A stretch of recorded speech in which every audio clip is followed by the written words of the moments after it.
Dear James, money has a very funny spirit and energy.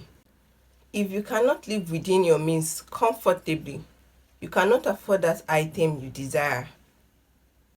As I'm on this wealth journey of mine, I've come to realize that debt is to be avoided at all costs. Not just because it's bad, though, but because it's not even worth the hassle at all.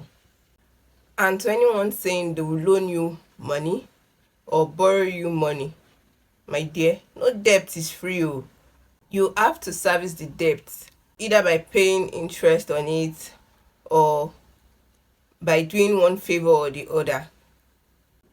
Even if you borrowed the money from your family or friends, my dear, you just changed your relationship status from cordial relationship to master and slavery. Because even the Bible said so in Proverbs 22, verse 7 to 9. The rich ruleth over the poor, and the borrower is servant to the lender. Borrowing can significantly impact relationship between people deeply. And it's not just only money that can be borrowed.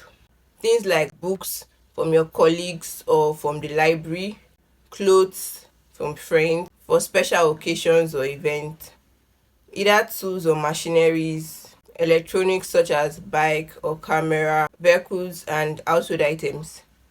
All this borrowing, in as much as borrowing can allow you to have access to the things you do not have but you need urgently without the commitment of purchasing it. Have it at the back of your mind that once you borrow, it has changed the relationship and you are entitled to repay it back or to return the item you borrowed back. Have it at the back of your mind that until the item you borrowed is safely returned back, the relationship has changed. Until you return it back safely in the condition it was given to you, that is when the relationship will now be back to where it is originally. Now, back to money. Be it personal loan, credit card, or borrowing from friends and family. A lot of things can be degenerated from it. Trust issues. When a person borrows money, it creates a sense of obligation. And if the borrower is struggling to pay back, it tends to lead to trust issues or feeling of resentment. And that's not a nice feeling to have at all. 2. Power dynamics. The person that lended you the money or the item has leverage over you, which alters the balance between the relationship you both have. And even when you've even repaid the money, there's this obligation or this kind of feeling that I helped this person. I don't know, it just creates that power over the borrower, which I personally do not like. I mean, some people even go to the extent of harassing, which is not nice. So yes, these dynamics leads to the feeling of discomfort and even breeds dependency.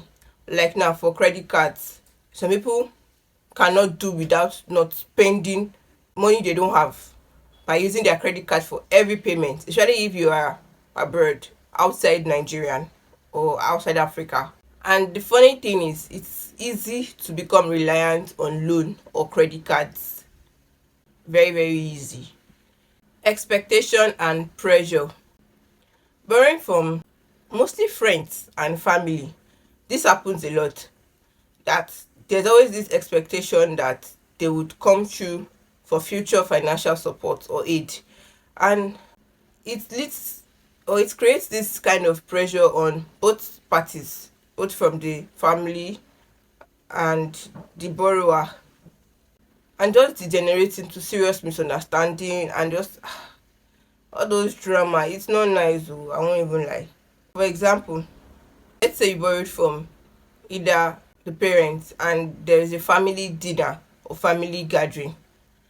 The person might not want to come or even feel reluctant to come because he knows that they will ask how far the money, and just it just scatters the family dynamics, which is not nice. It's not a nice situation to be in. Communication changes.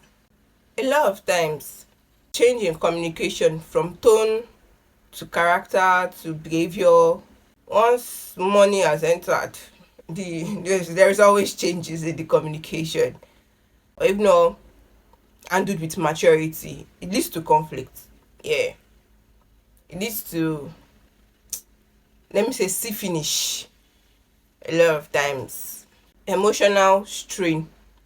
Money matters can be a source of stress, big stress, especially when one is not able to pay on time. It it creates that constraint that affects the relationship. Changes in perception.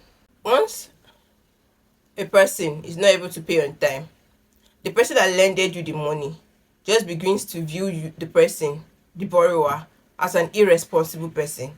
It changes the perception someone has of an individual real fast. I don't know, it's just not nice, because it creates this image of not being reliable, not keeping to your words, not being prudent, be it in business transaction or for personal use or anything. It creates this change in the nature of interaction, and it's not nice. It's not nice at all. So if you've listened to this point, please get out of debt. Get out of debt. I know the economy is not really smiling, but being in debt is not the easiest way to do it. Or having access to money you don't have, either by credit cards, it builds up, it piles up. You are paying interest on the credit cards, and it's not the nicest way to get things. I don't know how nicely to put it. If you live a borrowed life, it's slavery. It's you being a slave, because the borrower is always a slave to the lender. I don't know how nicely to put it. It changes the relationship, it changes the perception, it changes the communication, it changes everything. And the person has leverage over you, the person has a say over what you do during that period. It's not the nicest way to put it, but please get out of debt. It's not easy, it's not the easiest, but please get out of debt. And be it debt of business, family, personal use, get out of debt, please. If you learned one or two things, do ensure to subscribe and like for more. Or let me know your thoughts in the comment section on this issue of borrowing, this issue of always lending.